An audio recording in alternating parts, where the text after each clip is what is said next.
Et salut les rôlistes, bienvenue sur cette nouvelle vidéo un petit peu particulière. Aujourd'hui, je vais pas vous donner d'astuces sur des tables de fumble, de critiques, de VNet, etc. Non, aujourd'hui j'ai le plaisir de recevoir Joël Nichanian, que vous connaissez peut-être plus sous le pseudo de Keith Massinis.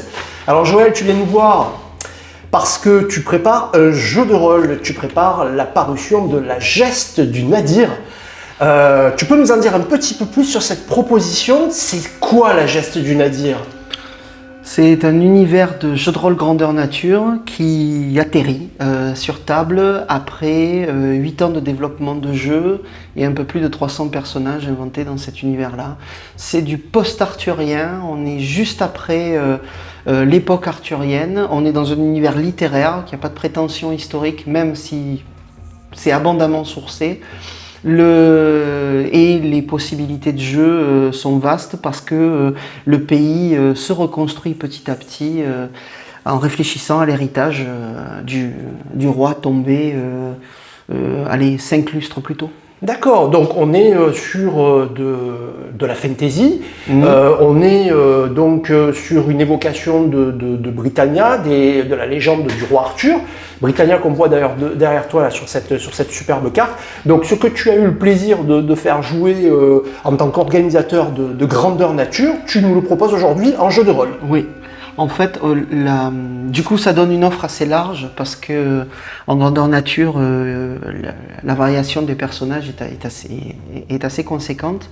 L'expérience de jeu est vaste.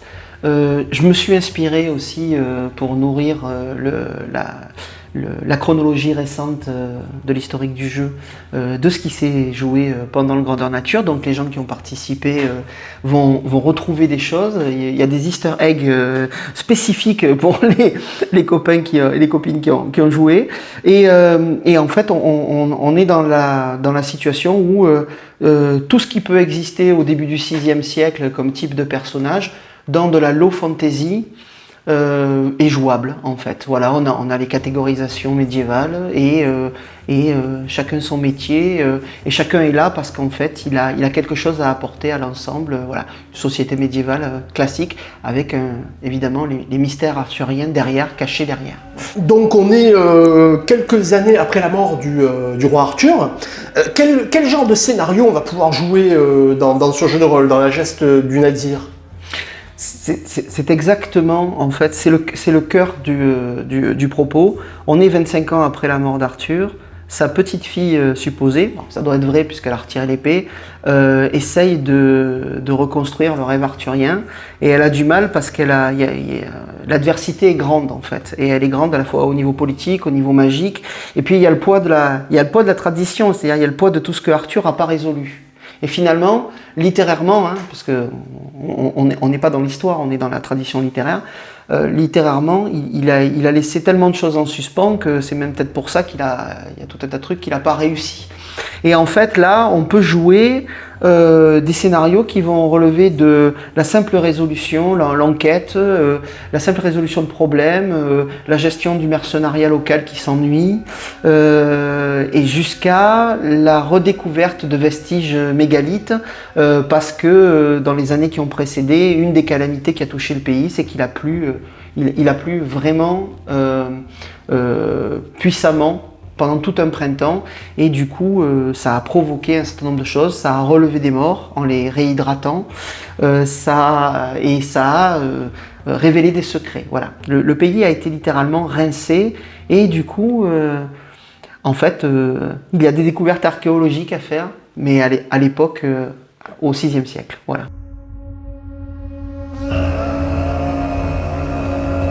On est dans un univers où on va pouvoir aussi rencontrer des êtres féeriques. Et il y aura ce genre de fantasy-là. Je pense que les gens qui vont devoir le présenter en boutique, si on y arrive, ils vont le classer en dark fantasy parce qu'on est dans un univers où il y a vraiment un héritage à gérer et un héritage qui n'est pas complètement connu. Donc on a des choses à découvrir. Et dans les découvertes à faire, il y a justement les filiations des peuples anciens. Il y a la résurgence de traits qui n'existaient plus à cause des événements récents. Donc il va y avoir des êtres fantastiques mais ils vont plus avoir quelque chose, plus souvent ils vont avoir quelque chose de particulier que ce qu'ils vont avoir les traits d'une créature fantastique. On n'aura pas d'elfes, même s'il y a des altes qui sont dans les peuples anciens, on aura sans doute des faées. On aura des faées, des êtres touchés par la féerie à cause des événements récents. Oui, ça, il y en aura. Mais ça ne va pas les transformer, voilà, ça ne va pas les transformer. Le système de règles de la geste du Nadir, comment tu expliquerais ça? Comment on résout une action dans ce jeu? Pratiquement tout est sur la feuille de personnage une fois qu'elle est terminée. On a une répartition de caractéristiques, une petite création biographique ou aléatoire, comme on préfère. On a des caractéristiques principales on en a 7, qui se divisent en 2, on répartit les points entre les deux, et ce ne sont pas des scores, ce sont des rangs. C'est-à-dire que le meilleur score, c'est 1. Ça rejoint l'idée que au moment où on va lancer les dés, en additionnant des caractéristiques, donc en général une principale et une secondaire, pour avoir les principales sont en gros sur 24 et les secondaires sur 12, donc on a un score qui est à peu près sur 30 à 36 et on lance 3 des 10 et on doit dépasser ce score. En général à la création on a des personnages qui ont autour de 20 dans leur score de compétences. Voilà, et donc atteindre ou dépasser le score, et plus on le dépasse mieux c'est évidemment, permet de réussir une action.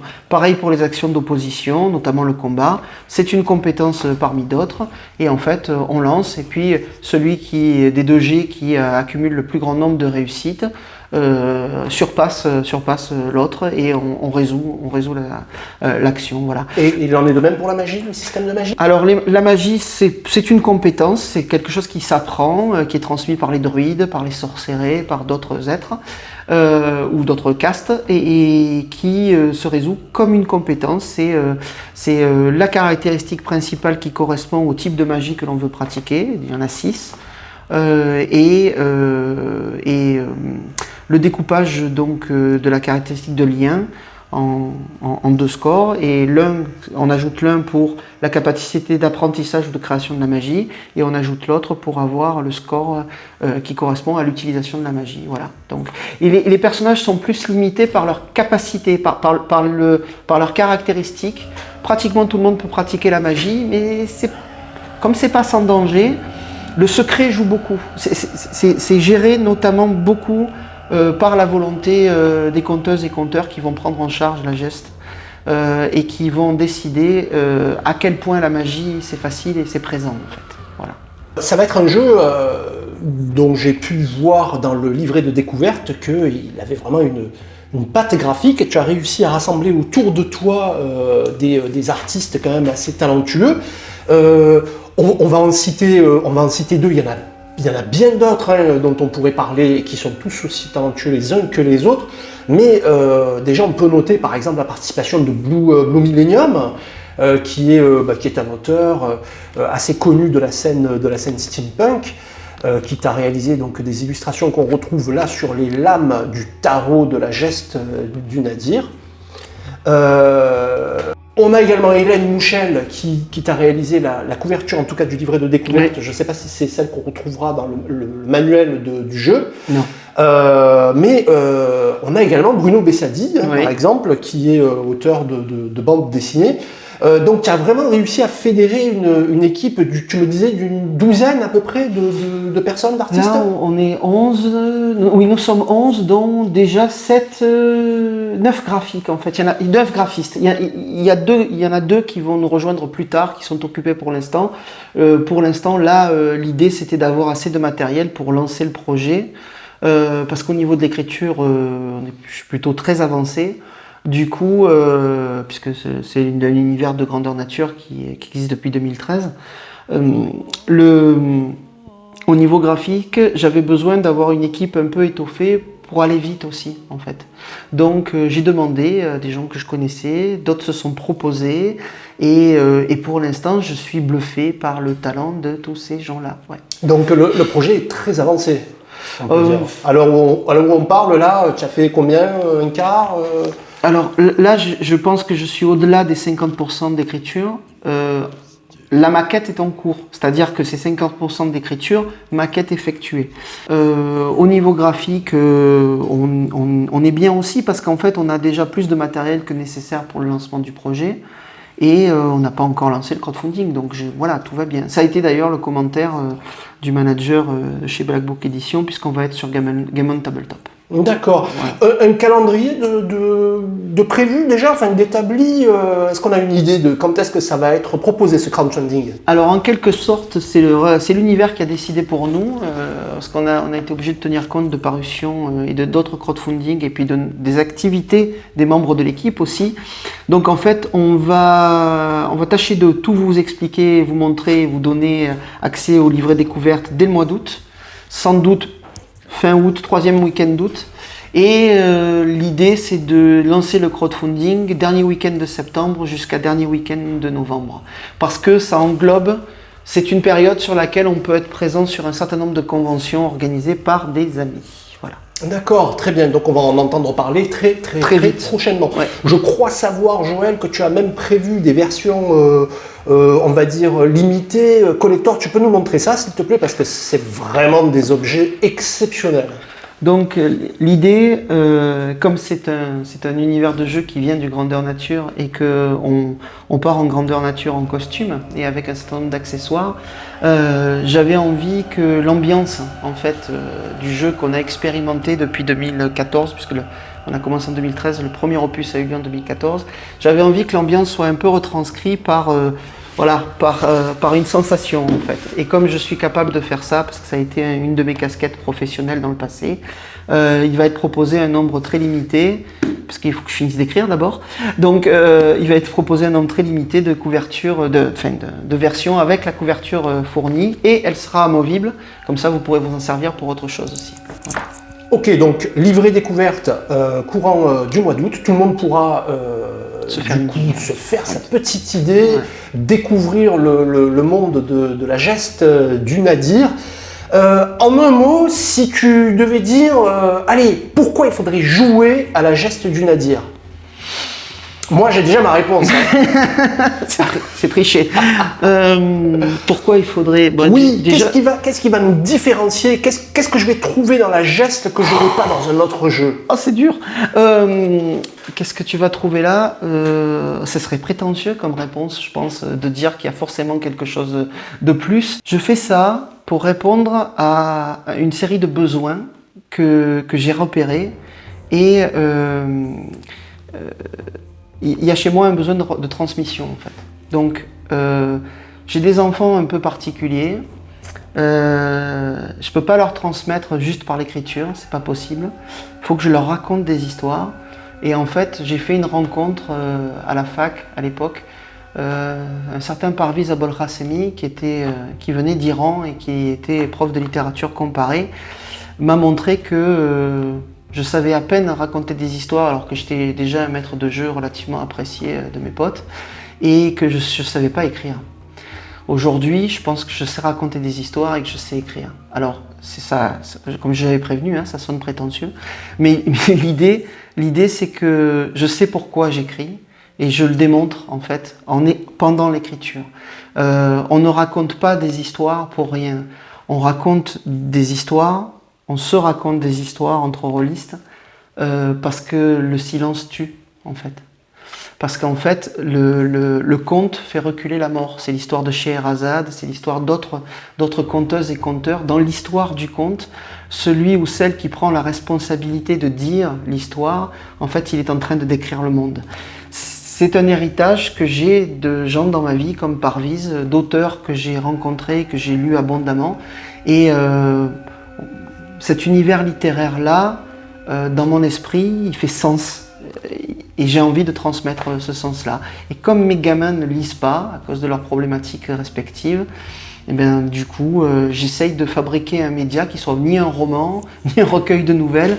J'essaie de fabriquer un outil à raconter des histoires. Et alors du coup, Joël, je crois que tu me disais qu'il allait y avoir un support très original, là aussi, pour transmettre le jeu de rôle de la geste du Nadir. Alors, avec l'espoir que ça soit de moins en moins original, mon ami Alexandre, qui est comédien, on a fait ça il y a 2 jours, On a commencé, tout le prologue est déjà enregistré, il est dit par donc un comédien. Ça va être en libre accès sur le site internet, donc les malvoyants ou les gens qui préfèrent se faire raconter quelque chose plutôt que lire vont pouvoir cliquer sur le podcast et entendre la voix d'Alexandre leur dire ce qui est écrit sur l'écran. Et il y a quelque chose d'intermédiaire. C'est un clin d'œil à ma fille et à tous les gamins qui lui ressemblent. Grâce à Amandine qui fait partie de l'équipe, on a un outil d'adaptation pour dyslexiques aussi, qui va assez vite devenir en fait une extension Google. En fait, on va pas rester au niveau du jeu, on va pas s'en servir que pour nous.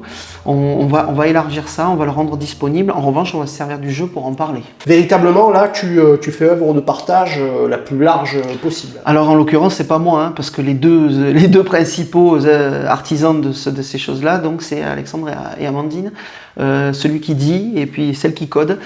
Donc c'est voilà. Donc merci à eux. Bon ben Joël, merci beaucoup d'avoir répondu à toutes ces questions. On se dit donc à très bientôt. Je pense que tu vas mettre en place un site, une page Facebook où les gens vont pouvoir se renseigner sur l'évolution du projet. Tout ça va exister. Je te tiendrai au courant. Je tiendrai au courant tous les gens qui sont sur Jeux de rôle Passion sur Facebook.